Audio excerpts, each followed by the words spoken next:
As provas do Exame Nacional do Ensino Médio, Enem, vão ser realizadas sábado e domingo. E cada vez mais, os alunos têm que responder perguntas sobre situações do dia a dia. Por isso, ao longo dessa edição, você vai ver algumas experiências práticas que podem virar questão de prova. Quem tem essas informações ao vivo pra gente é a repórter Larice de Souza. Bom dia, Larice.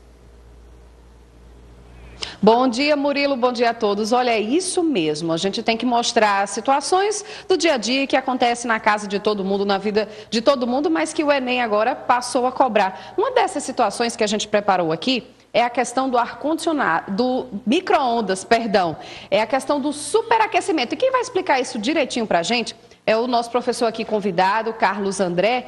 Professor, que situação é essa do micro-ondas que o senhor preparou para a gente? Na verdade, o micro-ondas representa várias situações que podem cair no Enem. Uma delas, como você disse, é o superaquecimento, né? Que é uma situação semelhante a colocar, por exemplo, uma cerveja no congelador e ela passa do ponto de fusão sem congelar. Quando, de repente, você vai pegar a cerveja no congelador, o seu toque faz com que o sistema congele, porque ele já estava abaixo do ponto de fusão e não tinha congelado ainda. Consequentemente, vira um sistema muito instável e qualquer perturbação do mesmo faz com que ele entre em congelamento. Aqui no micro-ondas, existe uma espécie de lenda urbana bastante comum que diz que é muito provável acontecer algo semelhante aqui, a água passar do ponto de ebulição sem ferver. E, na verdade, teoricamente pode acontecer, mas não é tão comum como aparece, por exemplo, na internet. Então, enquanto a gente fala algumas outras questões sobre micro-ondas, a gente vai colocar água aqui dentro e vai tentar reproduzir. Tá? Eu vou colocar 2 minutos aqui e a gente vai tentar mostrar o fenômeno. Lembrando que a probabilidade de acontecer é muito pequena. Certo. E a gente vai usar o quê para poder, enfim, provocar esse transbordamento? Depois eu vou tentar jogar uma moeda dentro, né, que poderia fazer com que o sistema de repente entrasse em ebulição, já acima de 100 graus, produzindo aí um espirramento de água. Certo. Professor, isso ninguém faz em casa também, né? Dando certo ou não, é bom não arriscar. Eu sempre digo que a probabilidade é pequena, mas você não deve tentar ferver água no micro-ondas. Probabilidade muito pequena não significa nula. Então, realmente podem acontecer acidentes, como já aconteceram no mundo. Mas falando um pouquinho mais sobre micro-ondas, que poderia cair no Enem. Micro-ondas é um sistema que aquece por ressonância.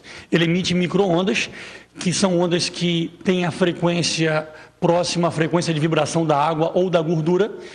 Essas moléculas passam a vibrar mais, fazendo com que o sistema aqueça. Então, um processo de aquecimento diferente, por exemplo, de um forno comum. Né? Lembra disso, vestibulando em casa, micro-ondas aquece por ressonância. Ressonância é a transferência de energia de forma otimizada, que para acontecer tem que ocorrer na frequência de vibração do sistema. Professor, o senhor reforçou, a gente vai fazer a experiência em relação à água, mas também tem uma questão também com o ovo, que é bom também não cozinhar o ovo dentro do micro-ondas. Com certeza. Eu falei há pouco tempo que a probabilidade desse fenômeno acontecer com água não é muito grande. A própria rotação do micro-ondas já poderia fazer com que o sistema fervesse normalmente. O ovo não. O ovo, por ser um sistema fechado, né, o aquecimento dentro dele faz com que a pressão interna aumente e não há como vazar o gás. Então, o risco de explosão é muito grande. O próprio inventor do micro-ondas sofreu um acidente com o ovo. Tá certo. Professor, a gente vai ter que devolver agora para o estúdio, mas a gente vai deixar a água aqui aquecendo no micro-ondas e vamos fazer o teste depois. Ó, parou. Vamos dar tempo aí para fazer agora? Vamos segurar aí um pouquinho, editor. Vamos tentar mostrar. Ó, vamos ver se dá certo. E é bom ficar longe nessa hora também, né? Realmente aconteceu a fervura assim que o sistema foi perturbado, mas perceba que não foi uma explosão, como costuma aparecer na internet. Tá certo. Então, fica essa dica para o pessoal, micro-ondas, ressonância. Então, vamos lá, daqui a pouco eu volto com outra experiência, Murilo. É isso. Obrigado, Larissa. Lembrando para você, estudante, aprenda, mas não faça em casa. Essa palestra amanhã tem um curso, é isso? Exatamente. Aonde? Os horários? Hoje no Praia Mar, das 18h30 até as 10 horas da noite e amanhã à tarde e à noite no Senac Alecrim. É isso. Edson Borelli, muito obrigado, bom dia para você. Obrigado. E depois de falar sobre espionagem virtual, que também pode ser tema do Enem, vamos voltar a conversar com a repórter Larice de Souza, que tem mais uma dica para os estudantes. Larice, o que é que você preparou para a gente agora? Oi, Murilo. Agora nós vamos falar sobre pressão. Vamos continuar aqui mostrando outras experiências. Professor Carlos André, como é que a gente vai exemplificar agora, numa situação prática, essa questão da pressão? Uma situação bem prática que toda mãe que nem vai fazer, nem sabe explicar bem, é a panela de pressão. A gente falou há pouco tempo do perigo de colocar o ovo no micro-ondas, né? Como é um sistema fechado, a pressão pode aumentar lá dentro e ele pode acabar explodindo, né? A panela de pressão, que é feita para isso, para evitar acidentes, ela tem aqui a famosa válvula. Se a pressão se tornar muito alta, mesmo que haja um problema aqui, a válvula de segurança ela deve abrir para que o gás possa sair. Questão boa para o Enem sobre panela de pressão. Qual é a função da panela de pressão? Aumentar a pressão dentro do sistema para que a temperatura de ebulição se torne maior do que numa panela aberta, para que o feijão fique pronto mais rápido, por exemplo. Certo. E esse outro objeto aqui de lado, como é o nome disso aqui? O pessoal costuma chamar, na brincadeira, de tesômetro, né? E a gente vai fazer um teste com você, né? Ver se você realmente é caliente, né? Você vai segurar. É pressão também isso aqui? É pressão também. A gente tem um gás lá embaixo, isso.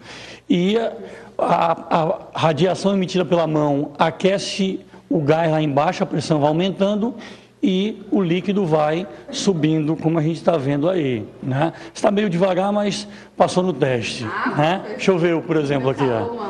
Deixa eu ver. Vamos lá, olha a diferença aqui, pessoal, bem mais rápido, né? Olha aí, ó. A água até ferve, né? Então eu passei no teste. É um exemplo de pressão também, né, professor? Com o gás. Aumenta, empurrando o líquido para cima.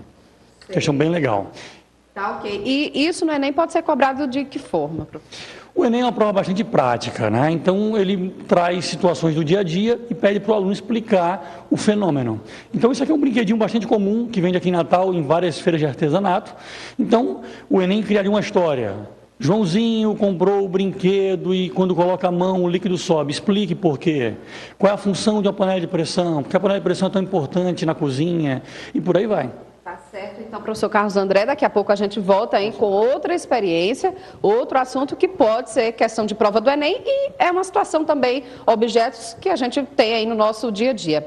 Até já, Murilo. É isso. Obrigado, Larissa. Daqui a pouco ela volta com mais experiências curiosas, né? Ao longo dessa edição, nós mostramos dicas práticas que podem se transformar em questões do Enem. Então, vamos voltar a falar com a repórter Larice de Souza, que tem mais uma dica pra gente. Larice?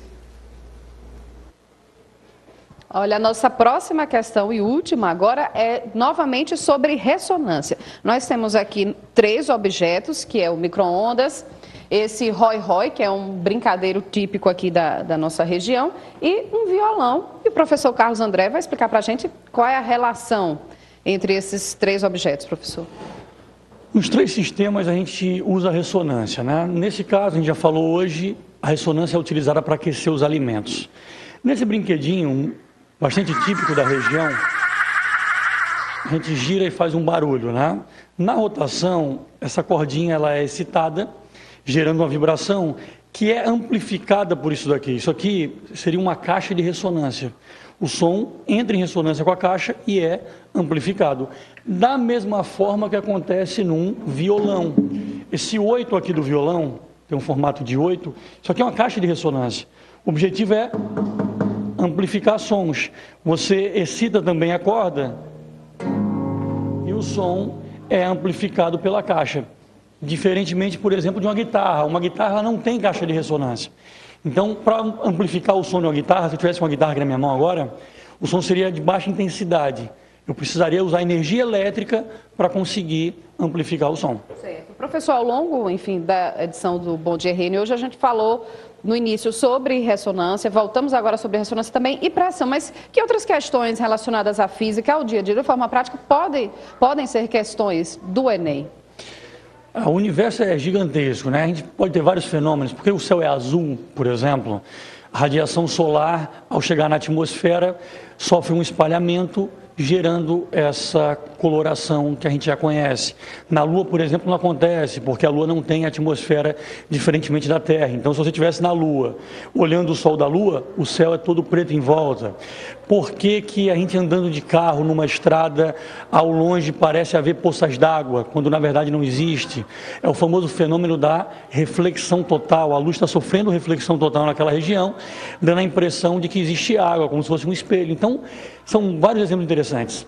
Professor, então essas são as últimas dicas realmente para os estudantes. Sábado, não tem jeito, é o Enem. Aí, qual a dica para esse último momento para os alunos que vão participar da prova?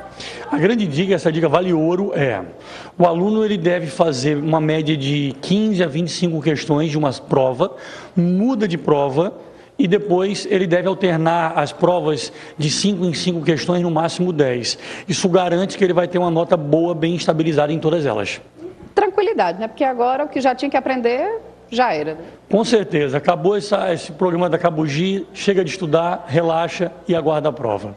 Tá certo. Então, professor, muito obrigada. Então, Murilo, a gente fica por aqui. Eu espero que a gente tenha conseguido ajudar os alunos, né? Vai que alguma desses exemplos aqui sejam questões de prova do Enem. Então, a gente deseja boa sorte a todo mundo. A gente espera que todo mundo esteja preparado. E esses estudantes aqui que acompanharam todas as nossas experiências aqui ao longo da edição, está todo mundo aí preparado para sábado? Bom, todo mundo acompanhou aqui, a gente deseja, reforçando, boa sorte a todo mundo. Murilo. Obrigado, Larissa. Bom dia. É isso aí, para você que vai fazer as provas do Enem, boas provas, boa sorte.